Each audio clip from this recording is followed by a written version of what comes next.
Hey guys, நான் இப்போ உங்களுக்கு ஒரு மேஜிக் பண்ணட்டுமா?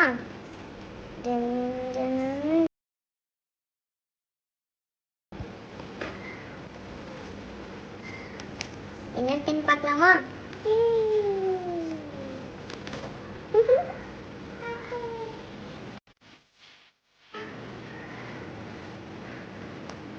இன்னும் ஏதோ ஒன்று காய்ஸ்.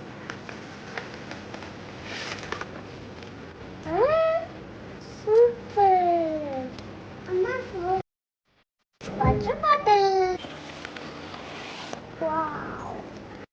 ஸ்கூல் ஆரம்பிக்க போகுதே, அதனால் பாப்பாவுக்காக டடா கிட்ஸ் அப்படிங்கிற பேஜில் இருந்து 2வது வாட்டியாக ஆர்டர் ப்ளேஸ் பண்ணிட்டேன். இவங்கக்கிட்ட பார்த்தீங்கன்னா bag tags, cartoon name slips, printed steel water bottle, steel lunch box இது எல்லாமே குட்டிஸ் ஃபோட்டோவோட பர்சனலைஸ்டு டிசைனில் வந்துடும். ஜஸ்ட் இவங்க வெப்சைட்டில் போய் ஆர்டர் ப்ளேஸ் பண்ணிங்கன்னா டிசைன் கன்ஃபார்ம் பண்ணிப்பாங்க அண்ட் பிரிண்டிங் அனுப்பிடுவாங்க. அது மட்டும் இல்லாமல் Zara 20 அப்படிங்கிற கூப்பன் கோட் யூஸ் பண்ணிங்கன்னா you will get discount too. Tada! Dot Kids.